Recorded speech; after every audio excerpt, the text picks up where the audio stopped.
Selamat siang dan salam sejahtera untuk kita semua. Terima kasih atas waktu dan kesempatan yang diberikan kepada saya.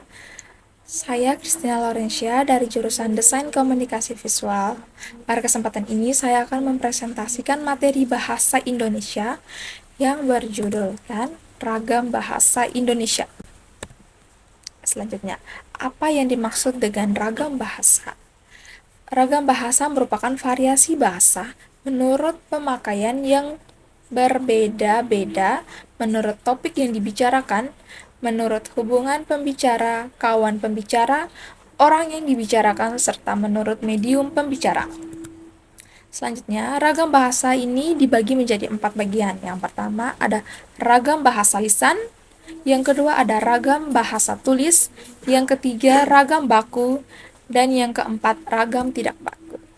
Oke, selanjutnya kita akan membahas tentang ragam lisan. Ragam lisan yang dihasilkan melalui alat ucap atau organ of speech dengan fonem sebagai unsur dasar. Adapun ciri-ciri ragam lisan. Yang pertama, memerlukan orang kedua atau teman bicara. Jadi, ragam lisan ini dapat berlangsung apabila memiliki lawan bicara atau teman bicara. Yang kedua, tergantung situasi, kondisi, ruang, dan waktu. Yang ketiga, tidak harus memperhatikan unsur gramatikal, hanya perlu intonasi serta bahasa tubuh. Yang keempat, berlangsung cepat. Yang kelima, sering dapat berlangsung tanpa alat bantu. Yang keenam, kesalahan dapat langsung dikoreksi. Yang ketujuh, dapat dibantu dengan gerak tubuh dan mimik wajah serta intonasi. Dan yang terakhir, dipengaruhi oleh tinggi rendahnya suara. Nah, tinggi rendahnya suara ini tadi yang termasuk dengan intonasi. Baik, selanjutnya ada ragam tulisan. Bahasa yang dihasilkan dengan memanfaatkan tulisan dengan huruf sebagai unsur dasarnya. Adapun ciri-cirinya, tidak memerlukan orang kedua atau teman. Sudah pasti ya teman-teman, karena di sini dia merupakan ragam tulis otomatis secara tertulis. Nah, yang kedua bersifat objektif. Yang ketiga tidak tergantung kondisi, situasi, ruang, serta waktu. Jadi, ragam tulis ini dapat dilakukan kapanpun dan dimanapun bila ada kesempatannya. Nah, terus yang keempat, mengembangkan konsep makna yang jelas. Yang kelima, harus memperhatikan unsur gramatikal. Yang keenam, berlangsung lambat. Ini berlangsung lambat karena kita tulis juga seirama dengan berpikir ya, jadi tidak secepat secara lisan. Nah, selanjutnya, jelas struktur bahasanya, susunan kalimatnya juga jelas dan runtut. Jadi, kenapa demikian? Supaya ragam tulis kita ini mudah untuk dipahami oleh orang yang nanti akan membaca atau mengartikan tulisan kita gitu ya. Nah, selanjutnya selalu memakai alat bantu ya. Jelas sekali ya, ragam tulis itu selalu menggunakan alat bantu berupa mungkin pensil, pulpen, kertas, atau dalam dunia digital bisa menggunakan laptop atau sebagainya.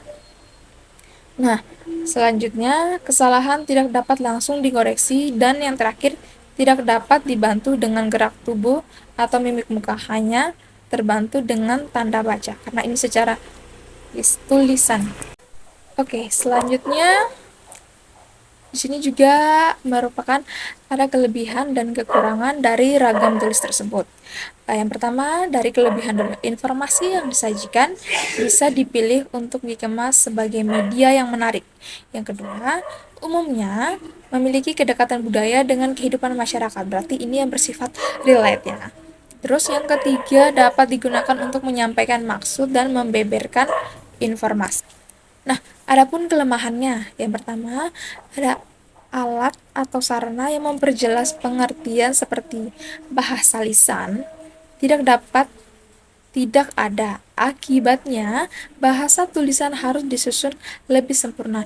Jadi, kalau untuk secara lisan, kita tuh bisa memperlihatkan secara nyata ya, contohnya objek yang kita bahas. Sedangkan di tulisan, kita harus benar-benar mendeskripsinya secara runtut agar pembacanya tuh bisa membayangkan, oh seperti ini yang sedang kita bahas atau kita sampaikan gitu ya.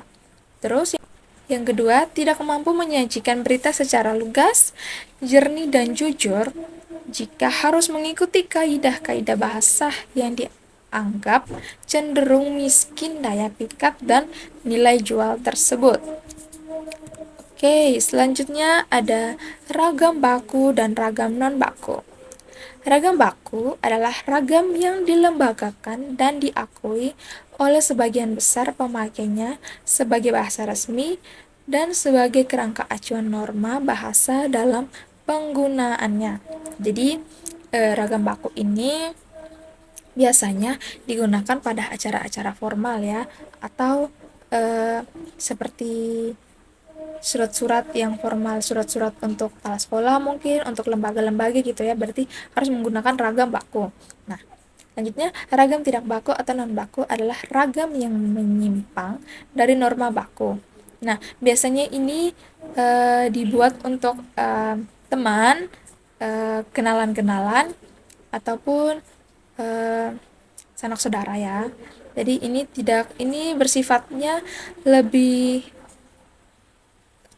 dekat, jadi tidak terpaku oleh suatu yang formal. Nah, selanjutnya ada beberapa ragam bahasa berdasarkan cara pandang penutur. Jadi di sini terbagi menjadi 4 ya, teman-teman. Ini yang pertama ada ragam dialek atau daerah, yang kedua ada ragam terpelajar, yang ketiga ragam resmi, dan yang keempat ada ragam tidak resmi. Oke, selanjutnya kita membahas tentang ragam dialek atau daerah. Nah, apa sih itu ragam dialek atau daerah? Nah, variasi bahasa yang dipakai oleh kelompok bangsawan di tempat tertentu. Dalam istilah lama disebut dengan logat-logat. Jadi, biasanya kita menemukan dialek-dialek ini atau logat-logat ini biasanya di bagian pedaerahan gitu ya. Daerah-daerah itu biasa sampai sekarang masih menggunakan logat-logat. Kurang lebih seperti di Bali ya, logat-logat Balinya tuh masih kental. Nah, terus tuh ada pun ciri-cirinya ya. Ciri khasnya ada tekanan, turun naik nada, intonasi, dan panjang pendeknya bunyi bahasa membangun aksen yang berbeda-beda. Jadi berbeda ya semua dialog atau aksennya dari Papua, dari Sumatera, dari Jawa, dari Timur, dari Bali juga semuanya beda-beda ya. Oke, selanjutnya ada ragam terpelajar.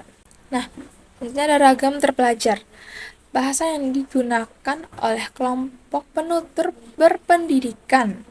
Tampak jelas perbedaannya dengan yang digunakan oleh kelompok penutur yang tidak berpendidikan. Jelas dong teman-temannya, kelihatan sekali perbedaan itu antara yang berpendidikan dan tidak berpendidikan ya. Nah, ini pun ada di bawah ini ada beberapa contoh ragam terpelajar dan tidak terpelajar. Yang pertama itu ada video. Seharusnya itu video ya, pakai video. Nah, terus itu ada film. Seharusnya film pakai F. Ini ya. Nah, terus ada kompleks. Seharusnya kompleks. Terus itu ada pajar. Seharusnya fajar pakai F lagi. Dan kemudian ada vitamin, seharusnya vitamin ya, pakai vitamin, jangan pakai vitamin. Nah, oke, selanjutnya ada pembahasannya tentang ragam resmi. Nah, bahasa yang digunakan dalam situasi resmi seperti pertemuan-pertemuan, peraturan-peraturan, dan undang-undangan. Nah, jadi resmi ini biasanya digunakan pada acara-acara atau kegiatan-kegiatan resmi ya. Ini juga di bawahnya ada beberapa ciri-ciri ragam bahasa resmi ya. Yang pertama, menggunakan unsur gramatikal secara eksplisit dan konsisten. Yang kedua, menggunakan kata ganti resmi. Yang ketiga, menggunakan imbauan secara lengkap. Yang keempat, menggunakan kata baku. Yang kelima, menggunakan EYD. Dan yang keenam, menghindari unsur kedaerahan.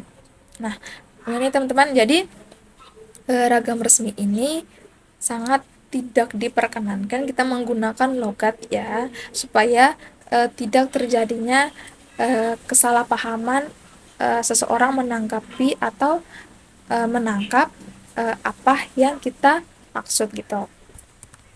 Oke, selanjutnya ragam tidak resmi.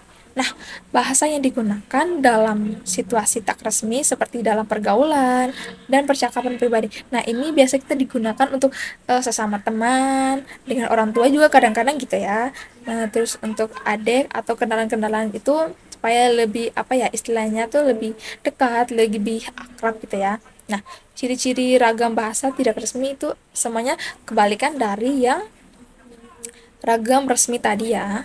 Oke. Nah, oke, sekian presentasi yang dapat saya sampaikan. Mohon maaf apabila ada kesalahan kata. Sekian dari saya, terima kasih.